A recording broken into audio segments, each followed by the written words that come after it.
Hey, Michael. I'm excited for today because this is the first time we get to reverse it and I get to interview you. For those of you Hemline users who don't know Michael, he is a successful, not only a podcaster and author, but most importantly, a real estate investor. And like all of us out there, he started with one rental at a time and has built up his portfolio to how many properties now? I think we're at 177 the last time I counted. Yeah.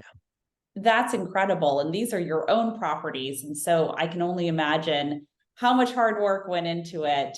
So I definitely want to be able to share your story with our audiences out there today. So I first want to start with your aha moment. So when you started your real estate journey, what was that first aha moment where it just clicked for you and you realized this was how you could get financial freedom, eventually quit your sales job? What was that moment? Yeah. One of the things that you learn about real estate, if you get in the game and you're in the game 5 years or more, because I really think real estate investing, Dana, tests you. I think the first couple of years it tests you. It wants to see how committed you are. And my story is no different than most people. My very first tenant, I did everything right. Checked credit, uh, landlord reference, maintain income, all of these things. Unfortunately, on my application, it did not say, will you get divorced in the first month of moving in? Oh, no. That's not a question on my tenant application. And lo and behold, they got divorced. The wife and left about 2 weeks in. The husband was not happy. He stopped working, became what I call a professional alcoholic. And again, my real estate investing is in California. So um, we didn't see rent for 3 months, spent $1,000 on eviction. And then I remember walking into my unit and seeing wine bottles literally in the drywall, like he created his own, wine rack. Oh my And gosh. yeah, I mean, that was quite the wake up call. And I remember vividly expecting my wife, Olivia, to say, that's it, that's enough, we're done, we're out. And she is smarter than I, much more, balanced. And she says, did we do anything wrong? The answer was no, right? Yeah. We did everything right. We ran the system to credit, everything. Just got divorced, and bad stuff happens. Fast forward, that individual house, which people can go look up, 1818 North Stripe East 93703. We buy for 107. We end up selling it for 263. We do a 1031 exchange and we into a multifamily that we still own today. So the first thing I want to highlight is real estate tests you. You're going to have bad stuff. Bad stuff happens. Learn the lesson. Don't repeat mistakes. But if you can stay in the game, magic happens. That one house, Norris Drive, has now kicked off hundreds of thousands of dollars in cash, cash out refis or positive cash flow. It's now responsible for, 7 figures of our net worth across multiple units that were acquired because of it. So my first big aha moment was real estate tries to test you. The second one is if you can stay in it for 5 years or more, your chances of getting wealthy are really, really good. I like to tell people it takes 10 years to get wealthy. Might as well start today. Yeah, I love that. And also the you didn't do anything wrong, I think is such a valuable insight there. Because you're right. Hard things happen, difficult challenges happen, but you really need to dissect and look at the data and the processes to say, was this just an anomaly? Or is there something I need to fix in the process? And also be patient. It doesn't happen overnight. You are so generous with your time, Michael, so generous. Tell me what led you to share your real estate experience with others. I think there was a couple of things. So first and foremost, I left my W-2 in the spur of a moment at 45. I had planned to work to 50. I loved my job. I would have done it for free. But there was a set of circumstances that came about that was like, this is not good for you and not good for me. So I quit on a moment's notice. And uh, I was getting depressed, Dana. I mean, the first 3 or 4 days you're excited. The next couple of weeks, you realize that none of your boys can go out and do anything because they're all working. You didn't have anything set aside. Yeah. You can, it's like, what do I do all day, right? And my ego was wrapped up in my job. I liked being very, very good at what I did and highly paid for it. So what really happened is I was sitting at my dinner or my kitchen table. It was a weekend. I think it was Saturday. It might have been Sunday. And I was depressed for the first time in my life. I'm a glasses half full. I believe life is far more enjoyable when you see silver lining even in difficult times. But I was legit depressed. So I remember thinking like, I'm just going to take one of these dozen job offers that I have on Monday if this doesn't get better. Because people were recruiting me and throwing big checks at me to come back to work, and I remember thinking, what a loser. You're going to go get a job at 45 when you can still travel and do all these great things. People dream about this. And you're a freaking loser. You're going to go back to work just because your ego. You're an idiot. Stop that. So pretty much right in that moment, I told myself, I need to revisit where we've been. I want to go back Mhm. to the moment I read Rich Dad Poor Dad, the moment I lost 80% of my net worth in the stock market, and document it. Because one of the things that is my failures, I don't have any pictures or selfies of Olivia and I standing in front of that first house or the second house or the third house. I would love to go back and be 30-year-old Michael and see that picture. So what I did instead is I wrote one rental at a time. It's not a how-to book. It's, hey, we just lost 160 grand in the stock market. We need to do something different. We want to have a better future. And here we go. So that's what one rental at a time is. It's a 15-year look back of what happened, the good, bad, and the ugly. And that book poured out of me. It came out of me in raw form in under 30 days. It probably took another 30 days to edit and thousands of dollars to have a professional editor go through it. But it came out of me very quickly. And I was happy again. I was happy again. And I realized on a trip to Taiwan that there was a bunch of real estate channels. This is 2018. But none of the channels that I saw at the time had what I'll consider real decades experience. They were all young, in at least my case, young men who had 3 or 4 units. Nobody had been in the game, for at that time almost 20 years. So I said, you know what? Let's try something. I committed to doing a video a day while on the trip and continue to do that when we got back. And again, I found my joy. So the depression went away. And I'm like, okay, now what? So what I really came to the goal of, and I still have it today, is I want to create something that outlives me by 50 years, right? I think you die twice. There's the physical death, and then when people stop talking about you or wishing good for you. So I want to extend my life 50 years after the day my physical body gives up and moves on. So that's what I'm trying to do now. So that's why. That's great. I don't think I've ever heard that about you or others. You're hearing about these folks who are trying to extend their physical life through science and new technologies. But I like that extending your life just to people knowing you and talking about you. You have over 170 rental properties. That is the dream for anyone out there to have such a large portfolio like you and that passive income. What is your number one advice that you could give to someone starting out in real estate, maybe has one or two, but aspires to get to 170? And I'm going to say quickly, because I do believe with a decade experience, getting to 170 is very quick. You kind of think if you buy a property a year or a unit a year, then you have 10, but you're at 170. So what's the number one piece of advice there? Well, there's a couple that I want to leave you with. The first one is I very rarely talk about our unit count because I think it discourages people.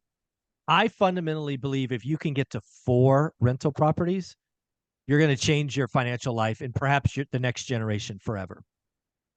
If you get to 4 and you decide to get to 10, life can get really good. In fact, I think there's a lot of people that can get financially free with a dozen, maybe 2 dozen properties. So that's where I like people to focus, is because that's more attainable, right? It's more Yeah. visible. You can see it. I can tell you the way you get to a lot of units is you do this for a long time. You live in growth mode for 15 years. You do some 1031 exchanges. Again, I document this in the book, One Rental at a Time. In 2006, we had 8 houses. By the end of 2007, we had 80 units. How did that happen? Well, we sold the houses and we 1031 into apartments. Magic. No new money, no new capital, didn't cost us a dime. We just sold expensive houses and 1031 exchanged into multifamily. So we missed the housing crash. We saw pain coming. We got out and it was the right call. I had no idea how bad it would get. I knew it would be bad. I didn't think it would be that bad. But that's the key is if you're in growth mode, once you get some equity, you can do some 1031 exchanges. And again, we went from 8 to 80 in like 9 months with no new money.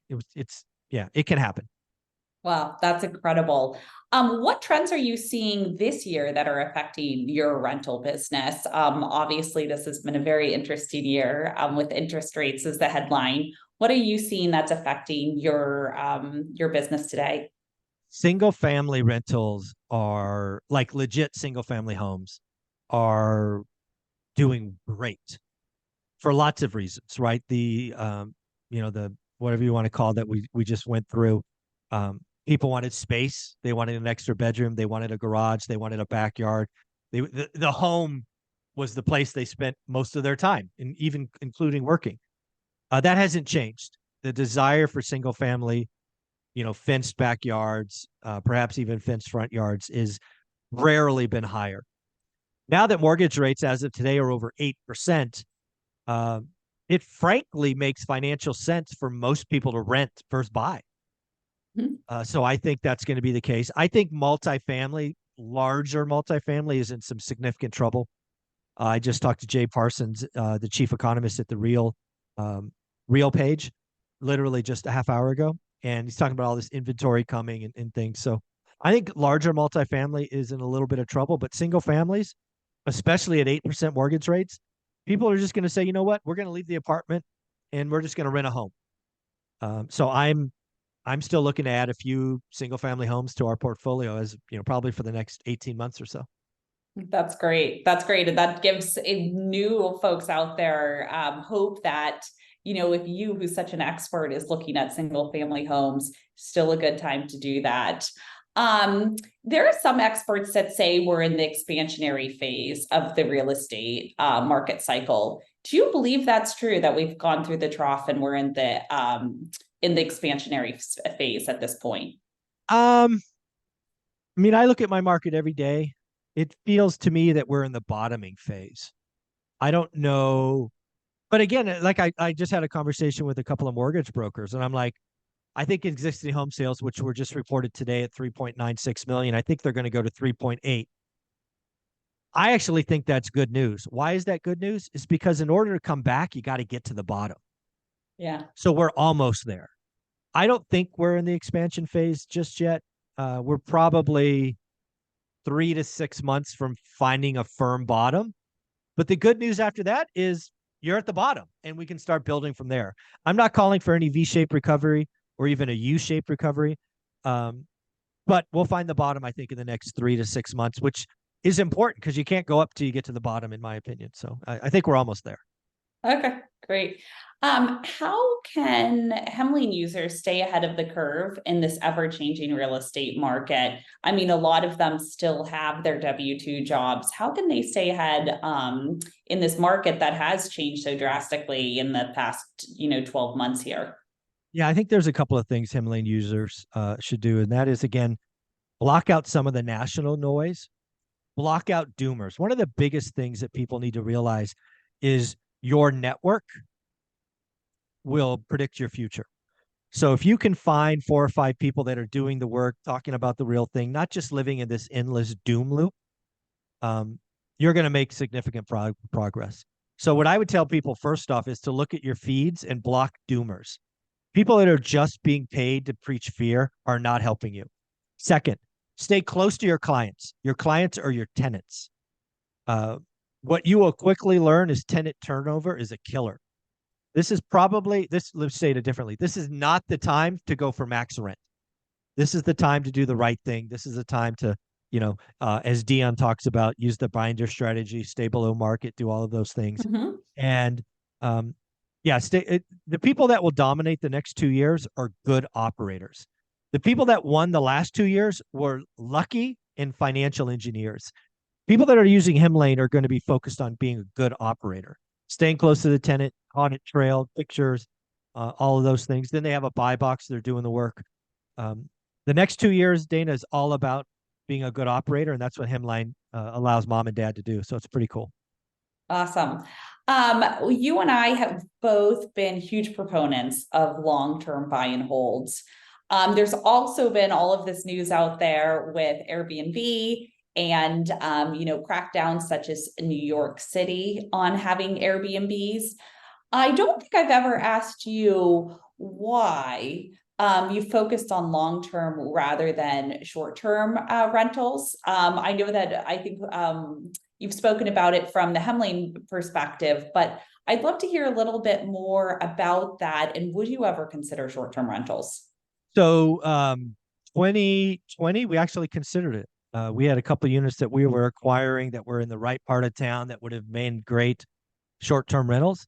Uh, in hindsight, we probably would have made thousands of dollars more each month. But if you guys don't know, even the IRS, the Internal Revenue Service, treats short-term rental business different than long-term rental. That's because STRs are a business. It's a hospitality business. And long-term rentals is a passive investment. It's not really passive, but that's what the IRS says. And what really came down to is I'm lazy. I didn't want to spin up another business. I didn't want to set another process and procedures. I didn't want to do this. Dude, the thing that I hate the most, Dana, is tenant turnover. Why would I want to sign up for something that could almost have daily Every three turnover? days.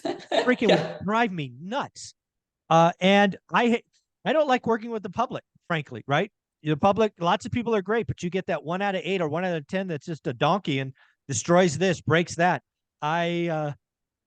Yeah, I don't think it's as easy as people make it look. And I had no desire. I had no desire in making my life hard. I like my life easy. So that's why. Yeah. And I do believe when it's hospitality, it's an experience, right? So folks are expecting this 5-star experience. You see travelers anywhere they go in the world, suddenly they act so differently than they do in their home versus a long-term rental. It's their home. They're going to Yep. treat it really well and respect it because they have to live there every day. Yeah. I want to go back to new investors because you've Sure. helped so many new investors one, navigate the real estate landscape successfully, make informed decisions. Tell us a little bit more about advice that you have for them. I think the biggest advice for new investors is kind of twofold. One is you need to find your thing, right? I think a lot of new investors like, oh, short-term rental, long-term rental, flipping, Airbnb arbitrage, land development. Y'all are all over the place. So what I tell everyone to do is I think real estate investing is a skill. Because it's a skill, it can be learned. You can get better. Everybody can get better. So I think the key for new investors is creating what I call a buy box. It's a set of criteria that produces a list of 20 to 40 active listings. And the key to this is once the criteria is set, that's all you look at for 90 days. Why? Because you have to figure out the rhythm. You have to figure out the average for that, that buy box. What is the average yield or cash on cash or return on capital? Once you know what the average is, you can start writing good and great offers. The biggest thing about a buy box that most people don't get, and they fight me on this all the time, is buy box is permission to ignore everything else. Mhm. New investors don't know how to focus. Like I chose Fresno, California after spending a year in the Bay Area because I wanted cash flow. Bay Area doesn't cash flow. So the only way I could learn a brand new market of 1 million people that I've never lived in, I knew no one, is I had to figure out a part of town and I had to look at that part of town every day for 90 days. For me, that was 93703, 3 or 4 bedroom single family homes, 2 baths, 2-car garage. That's all I looked at. If it wasn't that criteria, I didn't look at it. And I did that for 3 years. So very quickly, I became the best buyer in that buy box. And I most new investors are not that laser focused, but that's what it takes. Focus and daily discipline. Get better every day. Yeah, I love the focus. I love the daily discipline. I also love just the data-driven approach that every day you're collecting this data to look at the trends and really know your market. Mhm. Um, I I think I was first introduced to you in 2016. We had a conversation in your YouTube Chris channel. Marat. Chris Marat, I think, Yes, introduced us. yes, Yes. he did. And I think you had about like 1,000 subscribers. In And 2016, I didn't even have a YouTube channel. I oh, was maybe still you didn't working. even have a YouTube. I Okay, didn't. so you didn't even have a YouTube. And now how many subscribers are you at? We're knocking on the door of 53,000. Wow, 53,000. You have done such a good job building your personal brand. What would you say to others of how you did it? And kind of built this brand where, you know, you go out there and people know who you are, those who are looking to get into real estate. What tips can you offer to others about building a brand?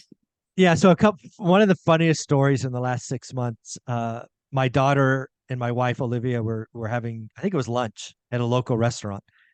And somebody came up to us and basically, said, "Hey, I said, well, I watch you on YouTube, blah, blah, blah. Thank you, thank you, thank you."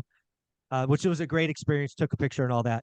And he goes away, and then Teresa looks over, who's my daughter, who's 32. She goes, "That's weird." That's weird. So yeah, it's happening more and more. People are stopping by and saying hi. So it's a good feeling. Um, but the key to doing a personal brand is don't fake it. I tell everyone, if you have a hobby, like if you're my age, you or even a decade younger than me, you have a hobby or interest that you've had for decades. There is a way for you to create a brand. I don't care if it's Legos, classic cars, wine, Pokemon cards, whatever it is. If you have a passion and you can talk about it every day for 10 or 15 minutes, congratulations, there's your brand. That's the start. Where One Rental at a Time blew up, in my opinion, is I attracted other people who were willing to give me 30 to 60 minutes of their time, right? I call them millionaires, and you're one of them. You come on every Thursday at 8:30 a.m. for 30 minutes. You're the CEO of Hemlane, and you see so much value and you have the heart to give back. You give this guy on the internet 30 minutes of your week. You don't have to do that, but you want to because you want to help people get started. So I've been able to attract. I get asked now dozens of times to get people added. I farm people out. Most people get told no. So what's really made One Rental at a Time grow is the tribe of millionaires that we bring back every week. And yeah, it's definitely not me. We would not. I may not even have a channel, honestly, if it was just me. I love talking to my friends now. You and I talk for 30 minutes every week. It's awesome, and we get to see what's going on, check in with each other. It's a lot of fun. So talk about something you love. Find other people that love that thing. Just get started. It's that simple. Yeah, and surround yourself by those people who have that passion, right? That's so great because I do think in real estate you do want to build your brand. You want to be the first that people talk to about new markets or anything, and make sure that you're thought of. And it might not be real estate that people think of you for. You're right. It may be your wine business, or I have a friend who makes salt. And every Yeah, time he goes to someone's house, he brings salt, but yeah, everyone remembers him from it, and everyone's using his salt every day and remembers who he is. And so building that personal brand, I think, is really important. yeah. I mean, if I Um, was if I was that young man, I would have a YouTube channel talking about salt or seasoning. I'd get other people have seasoning. Um, yeah, it would blow up. It would be just talk about what you love. The audience will see that. You can't fake it. You can't fake it. Talk about what you love. totally. Um, I want to talk about emerging trends in residential real estate. What are some of these? You talk to so many people, to your point. What are some of the emerging trends that investors should be aware of? And I residential. Yeah, I think the most exciting thing coming, and again, I love talking about things that I see, even if I'm not doing them. I think ADUs, accessory dwelling units, taking an asset, adding another income stream, even if you're living in your home, adding an income stream in the back. I think ADUs, Because one thing is for certain, we have a housing shortage. We have an affordable housing shortage. Mhm. So I love giving Gavin Newsom, you know, just grief because I'm not a fan. But what he's done in California around ADUs, I'll applaud. I think it's the right idea. I think other states are moving in that direction. So I think affordable housing is it's just it's just something we need more of. So whether it's ADUs or 3D printed homes or container, I don't know what it's going to be. We have to figure out a way to create more supply.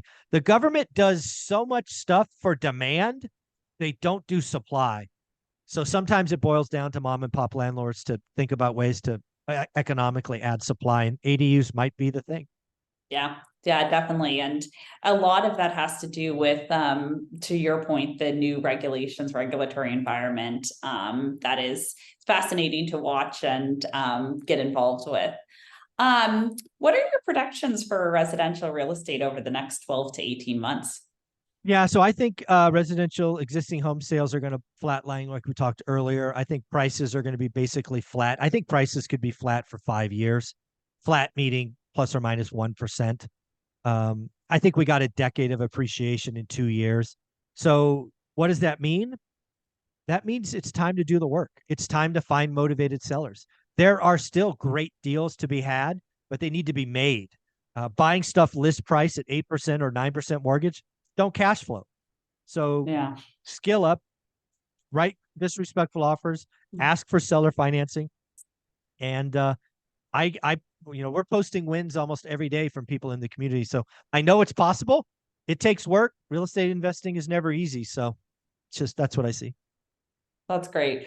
I definitely agree. Do the work now. Don't use this as an excuse. To your point, how can we better? This is my final question for you. How can we better help real estate investors prepare for the future? I think where Himlane focus is pretty good because you're trying to be that fulcrum or hub between all the relevant parties, right? Real estate investing is a people business. So anything that you could do to streamline, de-risk humans being humans is the place to be. Then you have these resources that you keep adding to, which is amazing. Most people probably don't even if they're Himlane users, probably don't realize the value in your resources tab about what is going on in various markets. It's awesome. Um, yeah, it's a people business. So where Himlane could add, um, help with the smooth line and audit trail. That's really where Himlane started, was the audit trail. But now making it more efficient for two parties to communicate, and then give the audit trail. That's the secret to all of this. Yeah. And I know I said that was my last question, but you mentioned communication. What are you thinking with AI? So I think AI is going to help with some monotonous things like leases, advertising. You're gonna have to be very careful because AI maybe doesn't know the rules for your area, Exactly. Yep. right? So that it's. I think there's a lot of sizzle today in AI. Both of you and I are in the Silicon Valley. We'll see where the stake shows up. Um, but yeah, I wouldn't over rotate to AI just yet as a mom and pop landlord. But there's some real things coming. Like you help me write an ad, and then you have to tweak it. Help me, do this or that. So it'll help. It won't replace. It's not going to replace. That's the big thing that people get wrong. AI is not going to suddenly replace 500 million jobs. It's going to augment. It's going to be a tool. And frankly, AI, just like a lot of apps, will create jobs because now you got to audit, you got to source, you got to do all these things. So I'm not a big fear monger around AI. Yeah, you look at the past 100 years and so much innovation that has happened, but there's always been, with the exception of, the general cycle, the unemployment rate, 3, give it 5%. And what has always happened with any type of innovation is, yes, some jobs change, but new jobs come. And I Exactly. think that is the exciting part about it, is that it's going to help make our lives better. But I do agree with that assisted portion of AI because, they say can use AI for, driving a car. It's like, well, the margin of error is so slim that if something goes wrong, you could die, get in a crash. But can you use this for, and this is today, I'm not the future I'm talking about, I'm talking about like immediately today. But could you use AI to help with your communication with tenants? Yes, assisted, because you can read it and check it manually and say, yep, that sounds good, Yep. and then send Yeah. it. So I think that assistance at this point, AI assisted, Yeah. is what's most prevalent Yeah. today. AI assisted is a great phrase. I would go out and trademark that. You have it. Go trademark that. AI assisted. I sort of made that up, AI assisted. I don't know if other people use that, but there Yeah. you go. There you go. Well, go trademark it. We'll see what happens. Michael, thank you so much for your time today. This was so valuable. Really appreciate it and look forward to the next one. Folks, if you haven't checked out Hemlane's POC, a proof of concept or trial, where can they get it? Just tell You can go everybody. to www.hemlane.com. Yep. Go get it. 14 days. Practice being a landlord. It's worth it. Thanks, Dana.